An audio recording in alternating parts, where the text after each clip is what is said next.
My darling children, the last time I saw my daughter's perfect, minimalist home, a stern-faced man was hammering a foreclosure notice onto her stark white door, the sound echoing in the cold December air. My daughter, Sarah, called me an hour later, her voice a hysterical shriek I hadn't heard since she was a toddler who'd dropped her ice cream cone. "Mom, how could you?" she screamed. "How could you do this to us? It's the day after Christmas." And all I could think of, my dears, was the image of that same perfect white door, closed firmly in my face on Christmas Day, and the sound of my daughter's cold, quiet voice telling me I didn't fit her aesthetic. Hello, everyone. I'm what you can call Grandma Evelyn. My full name is Evelyn Hayes. I'm 75 years old, and I come from a small, historic town in New Hampshire where old stone walls and family histories are woven into the landscape. This is a story about the Christmas that broke my heart, but in doing so, saved my soul. It is a secret I have held so tightly for the past year, a truth so painful that even my closest friends only know that my daughter and I had a falling out. They don't know that she left her own mother standing in the snow on Christmas Day. And they certainly don't know that the bank she so proudly got her mortgage from, the bank that ultimately took her house, was the very bank I founded. Until today, I finally have the courage to share the whole story. Before I begin, my sweethearts, would you do an old woman a kindness? Please, if you would, like this video and subscribe to our channel. Your support is a quiet comfort, a reminder that a person's worth is not determined by the cold judgment of a few, but by the warm connection of many. It gives me the strength to finally speak my truth. You see, children, this story isn't really about a house or even about money.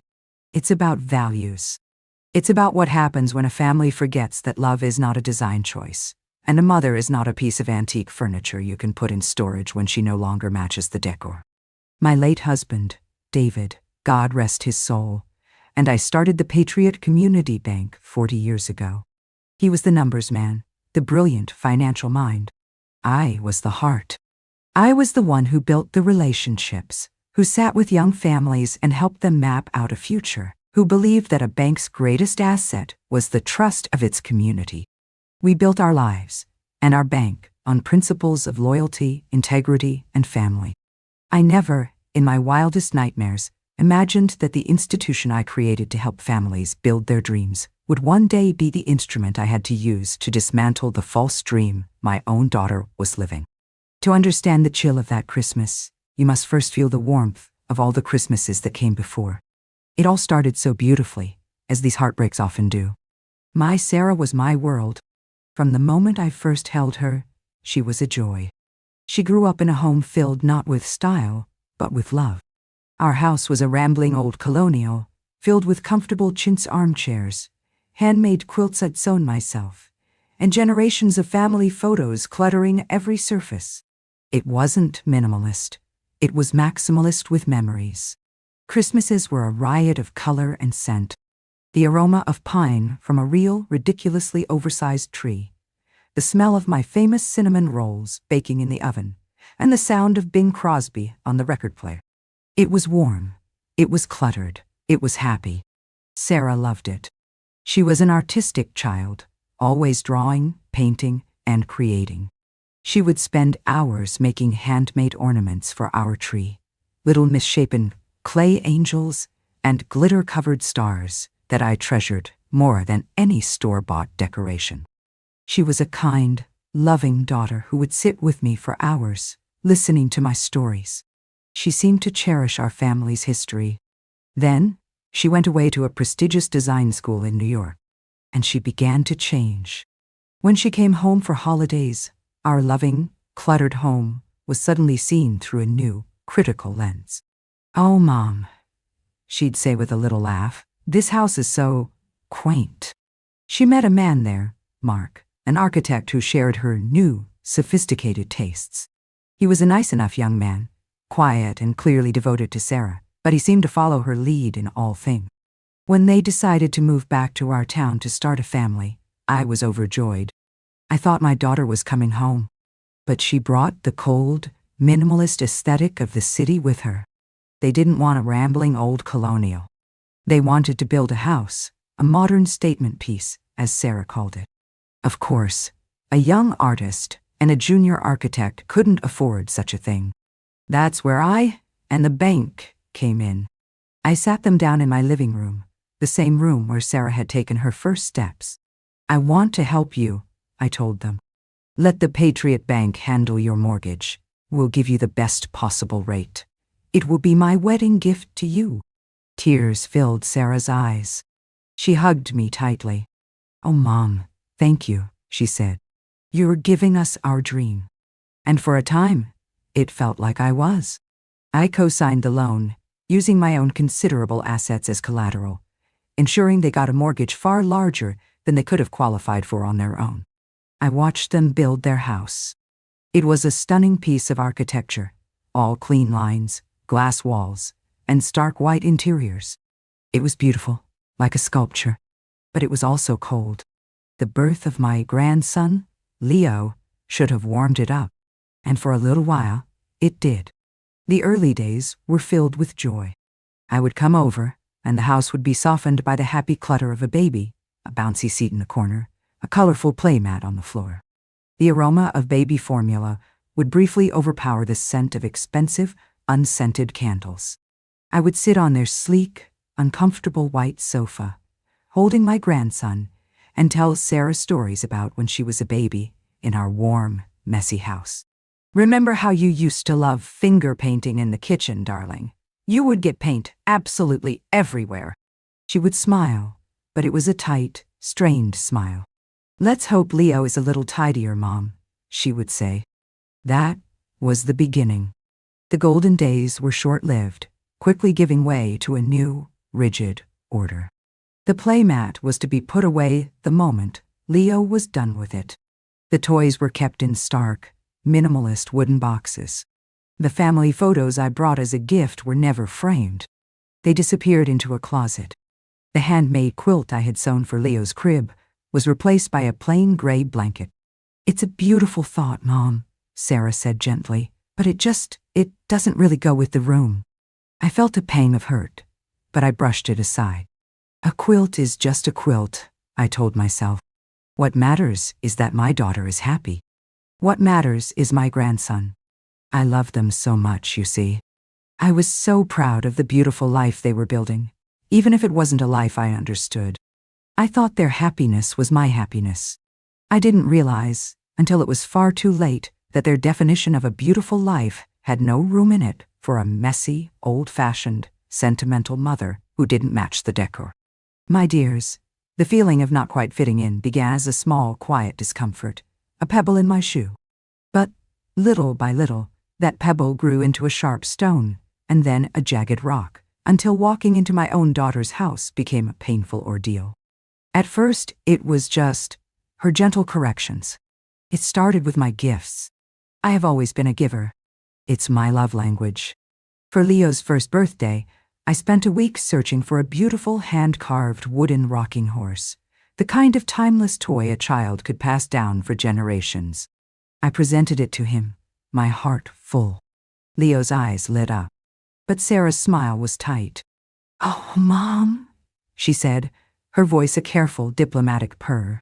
"It's very traditional, isn't it? We're trying to stick to more modern, educational toys.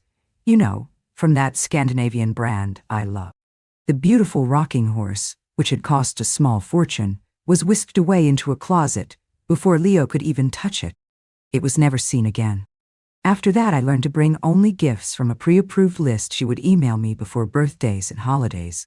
The list consisted of stark, unpainted wooden blocks, puzzles with abstract shapes, and books with minimalist illustrations. The joy of giving, the spontaneous act of love, was replaced by the sterile efficiency of fulfilling an order. Little by little, my very presence became something to be managed and contained. Whenever I would visit, I felt as though I was being followed by a silent, critical ghost. If I sat on their white sofa, Sarah would appear with a lint roller the moment I stood up. If I brought over a homemade apple pie, my famous pie, the one she used to beg for as a child, she would thank me with a pained smile, and then, I suspect, throw it away later. "We're trying to avoid sugar and gluten, Mom," she'd say. It's better for Leo. A cold fear began to take root in my heart. Was I just being paranoid? Was I a meddling old mother who couldn't adapt to new ways? I tried so hard. I bought new clothes in muted aesthetic colors, gray, beige, black, just to feel like I blended in a little more when I visited. I stopped offering opinions. I tried to make myself smaller, quieter, less me. Then the hurtful details became more frequent, more pointed. They stopped coming to my home for holidays. My rambling, comfortable house, once the center of our family's celebrations, was now deemed too cluttered and not a great environment for a party. The festivities moved to their stark, gallery-like home, and I became a guest, an awkward, out-of-place guest in the new family traditions. I remember one Thanksgiving. I had spent 2 days cooking all of the traditional dishes, my sage and sausage stuffing, my creamy mashed potatoes, my cranberry sauce from scratch, and brought them over, my arms laden with heavy casserole dishes. "Oh, Mom," Sarah said, her face a mask of polite horror as I walked into her gleaming kitchen. "That's so sweet of you. But I hired a caterer. They're doing a deconstructed turkey with a parsnip foam. It's much lighter, more modern." She gestured to a few tiny, artfully arranged plates on her vast marble island. My beautiful, bountiful feast was relegated to the utility room, to be sent home with me later, untouched. I sat at her long, minimalist dining table and picked at a sliver of turkey, and my heart felt like someone was squeezing it with their bare hands. My food, my traditions, my love.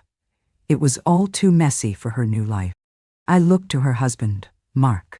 He just sat there, silent, his gaze fixed on his plate. His role, I was beginning to see, was to be a silent partner in my slow erasure. The conversations became minefields. I would talk about my community work, my volunteer hours at the local library, and Sarah would steer the topic back to a new art installation in Soho, or a trendy restaurant she'd read about in a magazine. It was as if my entire life, the life of service and community I had built, was uninteresting and irrelevant. At that moment, I felt like the sky was falling, but only I could feel the cold rain. The most painful cuts of all, however, involved my grandson. My access to Leo became more and more restricted, curated by Sarah's rigid philosophy. "Mom, please don't get him all riled up before his nap," she'd say if I engaged him in a tickle fight. "We need to maintain a calm and orderly environment." Laughter, it seemed, was too chaotic for her aesthetic. I had bought him a little set of watercolor paints, hoping to share my own long-lost love of painting. I set up newspaper on the floor of their pristine sunroom, ready for a fun, messy afternoon. Sarah walked in, and her face went pale. "Absolutely not," she said, her voice sharp and final. "In this house? With the white floors? No. Just no." She took the paints away from her son, whose face had crumpled in disappointment. Tears just wouldn't stop flowing when I got home that night.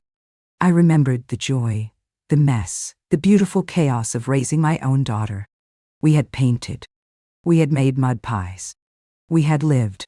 My grandson was being raised in a museum, a beautiful sterile place where a smudge on the floor was a greater tragedy than a child's stifled joy. I told myself to be strong, for the children's sake, but my heart was breaking for the childhood Leo was being denied, and for the grandmother I was not being allowed to be. The breaking point began to build, a silent, screaming pressure as Christmas approached. Christmas, my favorite time of year. The one holiday I thought was untouchable. I called Sarah in early December, my voice full of hopeful anticipation. "Darling," I said, "I was thinking this year we could all come to my house on Christmas Eve, just like we used to. I'll make a big pot of chili. We can decorate the tree." There was a long, uncomfortable pause on the other end of the line. "Oh, Mom," she said, and her voice had a new, cool distance to it. "That's a nice thought. But we're actually having a party this year, on Christmas Day. A party? How wonderful," I said, my heart lifting. "Yes," she said slowly. "It's a thing for our friends. You know, Our circle from the city is coming up. It's a very specific vibe, Mom. A modern, minimalist Christmas. White and silver only. Very curated. That sounds lovely, dear, I said, a knot of dread tightening in my stomach. What time should I come over? Another pause. This one was longer, heavier. Well, that's the thing, Mom, she said, and the artificial sweetness in her voice couldn't hide the cold steel beneath it. We were thinking, maybe it would be better if you celebrated on Christmas Eve with your own friends. You know how you love your traditional things, your carols, your colorful sweaters? It doesn't really fit the aesthetic we're trying to create this year. I was silent. I could not have spoken if my life depended on it. My mind was a roaring, white void. She was uninviting me. To Christmas. It's not that we don't want to see you, she continued, her voice quickening, as if she knew how monstrous she sounded. We could do a little brunch or something the day after. But Christmas Day itself, it's a private event. For our friends. I'm so sorry, but I know you'll understand. I don't remember how the call ended. I think I mumbled something, some pathetic, wounded sound, and hung up. I sat there, in my quiet house, surrounded by the ghosts of 40 happy Christmases, and the world just stopped. She was sorry. But she wasn't sorry enough to want me there. My love, my traditions, my very self. I didn't fit. I was a garish, old-fashioned ornament that would clash with her perfect, sterile white and silver life. The love I had poured into her, the bank I had founded that had given her the very house she was celebrating in, none of it mattered. I was an aesthetic liability, and I had been edited out of the picture. Christmas Day. The words themselves are supposed to feel like a warm hug.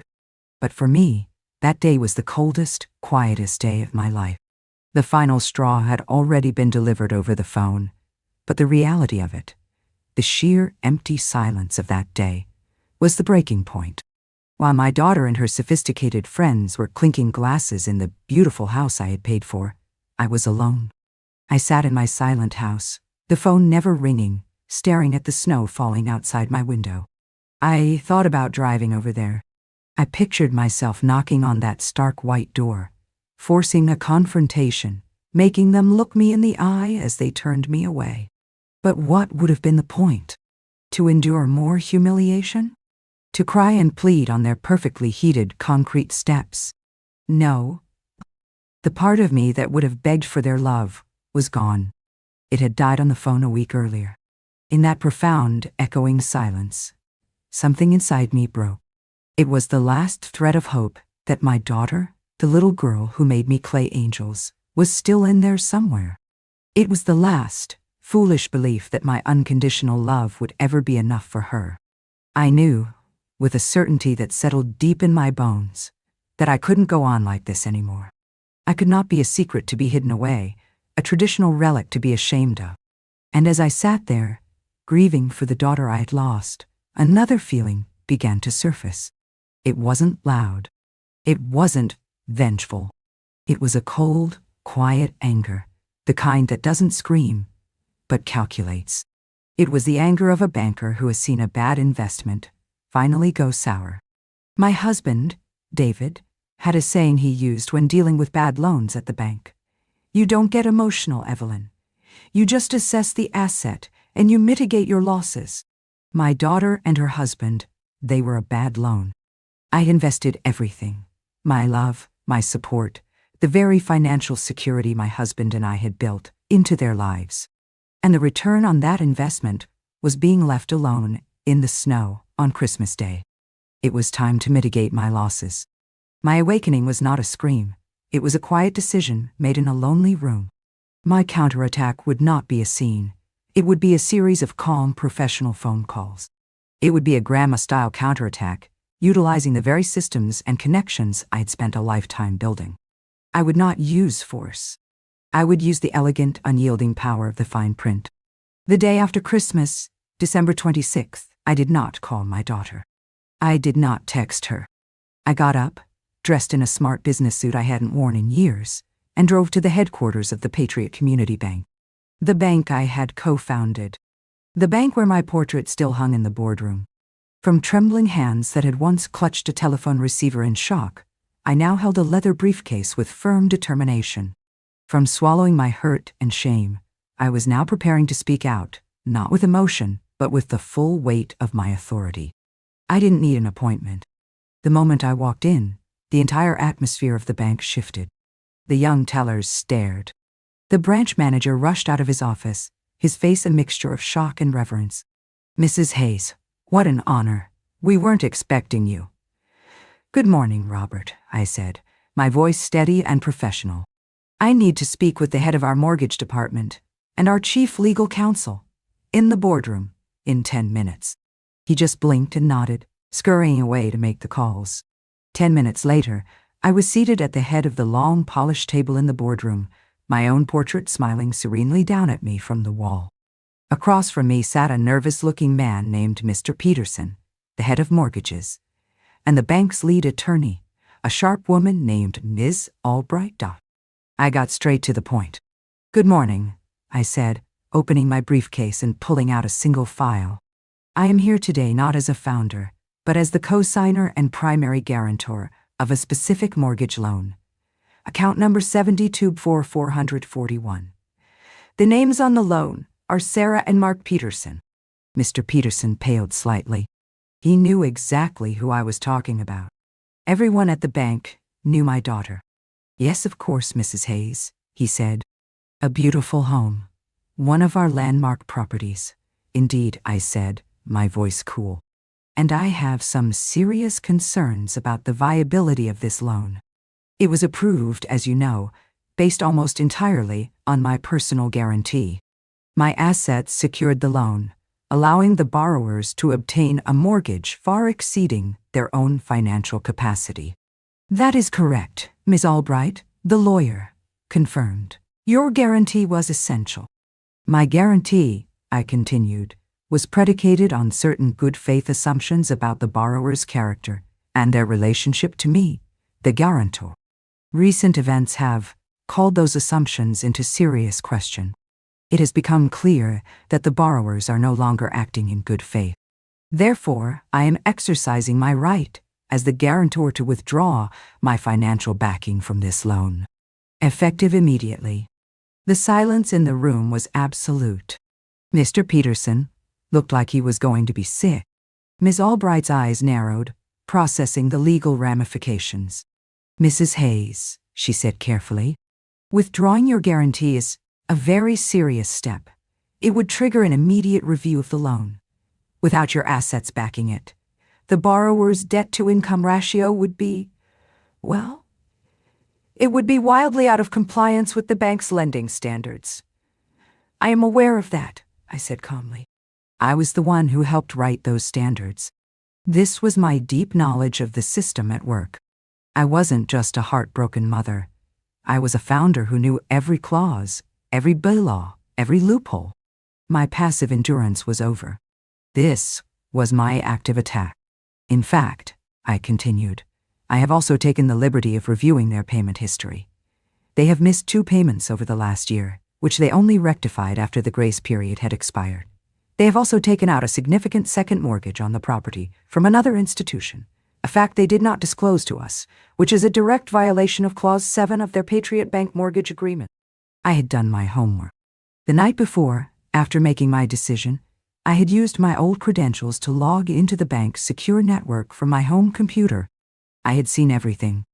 Mr. Peterson was sweating now. I was not aware of the second mortgage," he stammered. "Well, you are now," I said. "So we have a loan that is no longer secured by the original guarantor. We have a history of late payments, and we have a clear breach of contract. Ms. Albright, as the bank's legal counsel, what is your professional recommendation?" The lawyer looked at the file, then at me. She knew this wasn't a negotiation. It was an instruction. She was a professional, and the facts were clear. "My recommendation," she said, her voice crisp and final, "would be to initiate foreclosure proceedings immediately, citing breach of contract. We are well within our legal rights to do so." I nodded slowly.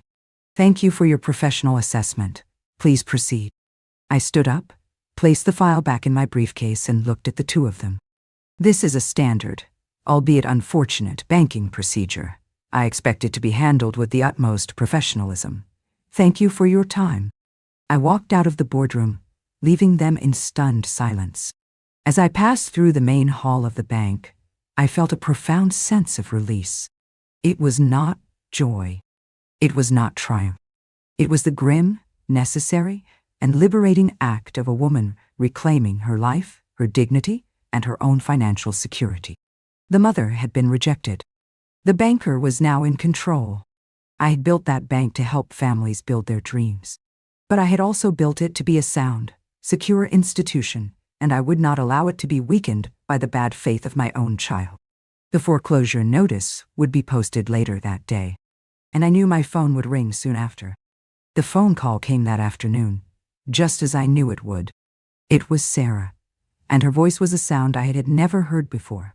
A raw, ragged scream of pure panic and disbelief.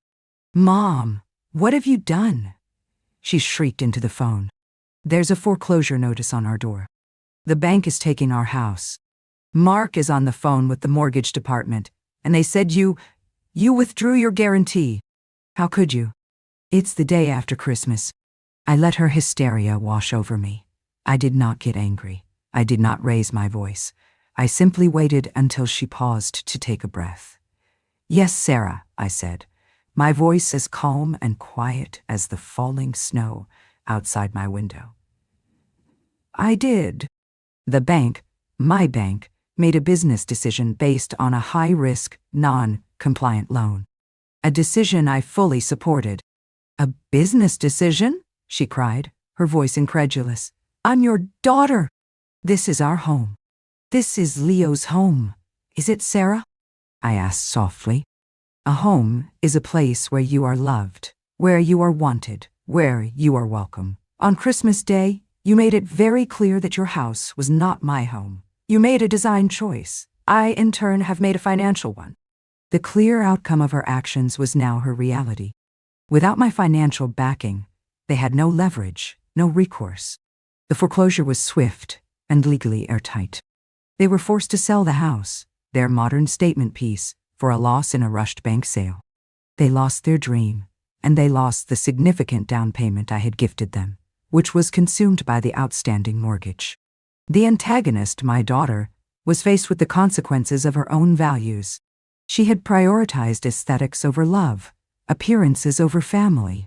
She learned, in the harshest way possible, that a mother's love is not a disposable accessory, and a financial guarantee is not a blank check for disrespect. Her husband, Mark, who had been a silent partner in her cruelty, was now a vocal partner in their shared misery and panic. The perfect, curated life she had built was dismantled by the very foundation she had taken for granted. The lesson I learned, my dears, was that sometimes the only way to find peace is to make a hard choice. For years, I had made myself smaller to fit into her world. I had quieted my own tastes, my own traditions, my own heart, just to be allowed a small space in her life. I learned that my love is not, and should not be, conditional on whether I fit someone else's aesthetic. My worth is inherent. It is not up for debate. And so, to all of you out there who may feel you are being asked to shrink yourself to be loved, I want to speak to you directly. If you feel like your history, your personality, your very essence is being treated as an inconvenience, please listen to Grandma. Children, remember Grandma's words. You are not a piece of furniture to be rearranged to match the decor. You are the builder of the house. At this age, I finally understand that you cannot find a home in a heart that has no room for you. I hope you will always choose to build your own home, a place where your own soul can live, cluttered and colorful and joyous and free. After the foreclosure, I sold my old, rambling house. It was too big for me, too full of ghosts. With the proceeds and the financial security I had reclaimed, I bought myself a beautiful, smaller home. One that is warm and safe and filled with all the clutter I love. My home is filled with color, with memories, and with friends who love me for who I am. I am at peace. I have not seen my daughter since that Christmas. She has not reached out, and neither have I. The door to my heart is not closed to her, but she's the one who must learn how to knock. Perhaps one day she will. I pray for her, and for my grandson, Leo. But I am no longer waiting by the phone. I am living my own life. Sharing this story has been a difficult but necessary part of my own healing. It's a reminder to myself, and hopefully to you, that we all deserve to be cherished. Thank you for giving me this space to finally speak it aloud. Please, my sweethearts, if this story has touched you, I would be so grateful if you would like the video, subscribe to our channel, and turn on the little notification bell to join our small community. Please feel free to share your own thoughts in the comments. Your wisdom and your stories of strength are a great comfort. Grandma will always love you all. Remember, no matter what happens, love yourself enough to walk away from any room where you are not treasured. Everyone deserves to be treated well and to live in a home where their heart fits perfectly. Love you all. This is Grandma Evelyn, and I'll see you in the next story.